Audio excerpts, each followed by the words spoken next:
It's personal between me and you, and I'm going to do you some serious harm, you big stiff idiot. The Untouchable True School Sports Empire proudly presents something the boxing games are missing. Hey, what's going on? It's your boy BT, and I came here to talk some boxing with the thousands of True School Sports subscribers. Alright, so I wanted to talk about a fight that got announced. It really hasn't gotten like a ton of buzz, and I'm telling y'all, this fight should be getting a lot more buzz than it is, but that's what we're here to do here on True School Sports. We're here to promote the sport of boxing and the great fights from all levels, from the pay-per-views to the main events to the undercards and to the some of the underground fights that some of the big channels overlook. That's why we're called the home of boxing. But y'all can say the date is gonna be another interesting occasion in the featherweight division. You know, featherweight is really heating up in a great and major way going into 2024. I think it's actually set up to be probably the best weight class and the most exciting weight class in boxing heading into 2024, and I'll touch on that later on. But November the 18th, say the date. Don't make no plans. Watch this card. I'll be live for it. No doubt about it. You're going to have a very interesting fight as, you know, Nick Ball, one of the most explosive fighters in the featherweight division. You know, he's 5'2", but he's built like a fire hydrant. He'll be taking on a former champion, former world champion, and respectable, credible name, a guy whose name rings bells in these parts of the weight class. And that's none other than Isaac Dogboe himself. So what a fight. We'll start with Nick Ball. I call Nick Ball the scout's Gervonta Davis because, you know, he's kind of built like Gervonta Davis. He's extremely short, but very stocky and very explosive. I don't think he's quite the puncher Gervonta Davis is, but he is a puncher, and he is explosive, and he is someone that in the featherweight division, when you watch him, he stands out.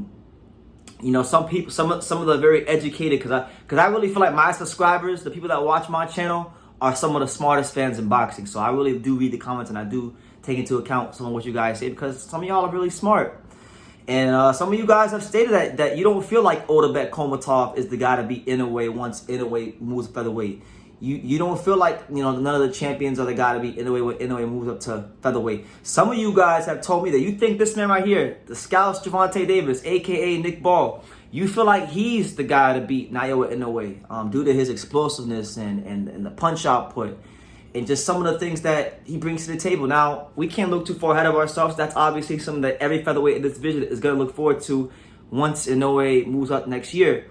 But Isaac Dogboe. Let's talk about Isaac Dogboe. He's taking on a very tough, formidable opponent in Isaac Dogboe. This is a guy that you gotta remember. You know, he's been in there with some of the best fighters in the world. Guys like Adam Lopez, guys like Robeisy Ramirez, most recently Vaquero Navarrete. You know, Chris Avalos. You know, good fighters. He's got a good CV when you talk about his resume. Pitufo Diaz. This is going to be a fight where I don't think either one of these fighters are coming to box. Like, Dogboe is not going to come to box. That's not really his MO.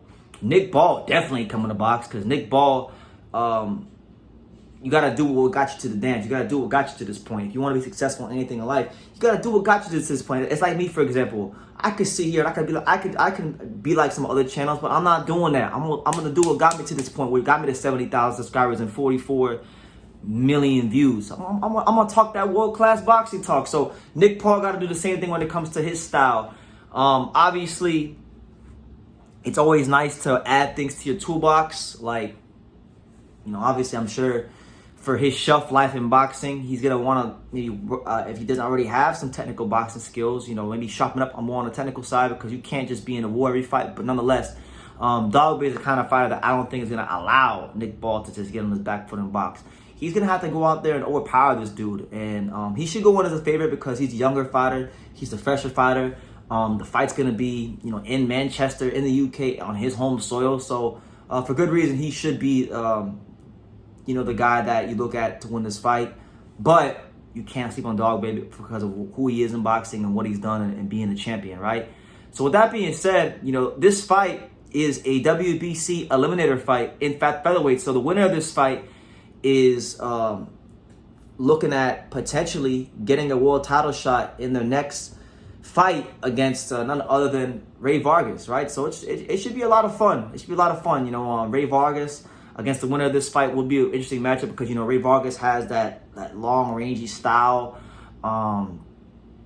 And either one of these guys are going to have a tough task on their hands when they get that fight. So definitely a sleeper fight in boxing, and one of the many barn burners that will be taking place in the featherweight division from now till, this time next year. No ifs, ands, or buts about it. But that ain't the only thing that's on the card. I want to switch gears a little bit.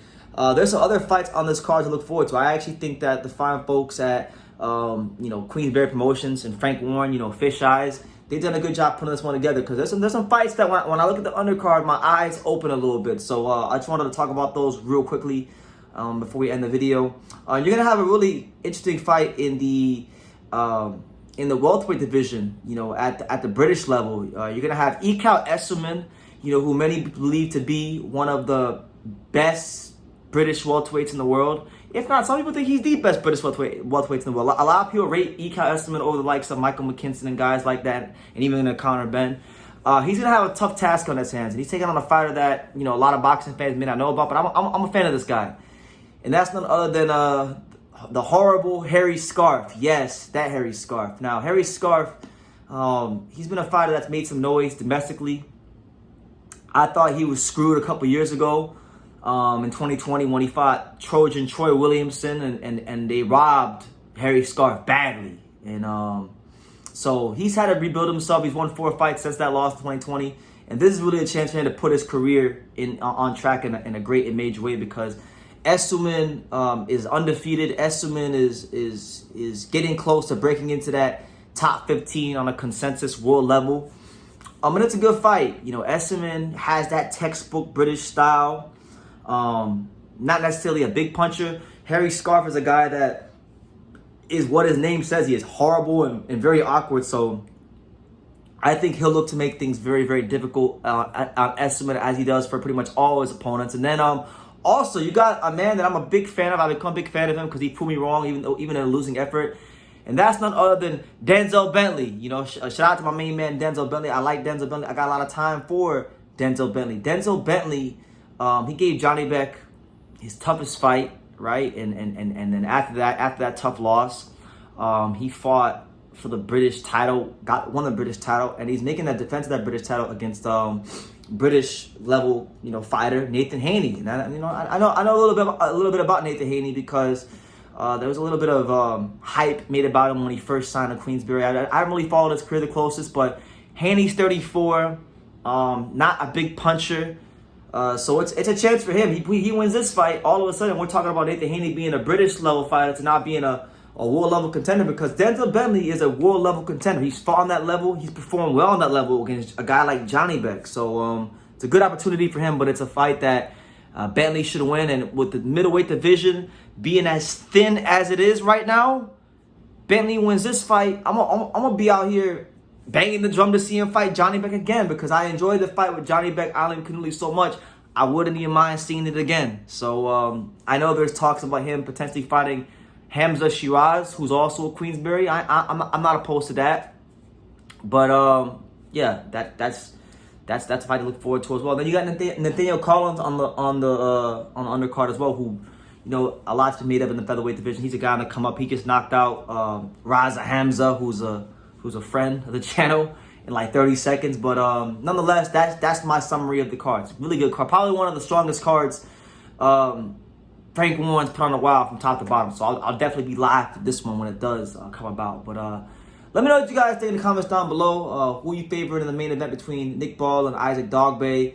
Leave your comments down below. And like I say in every single one of these videos, you can love me or you can hate me. But I'm just a kid from Dingus. So until next time, take care, guys. Thank you for watching another video on the untouchable True School Sports Empire. For more great boxing content just like this video, click right here and make sure you subscribe. Much love from sunny South Florida.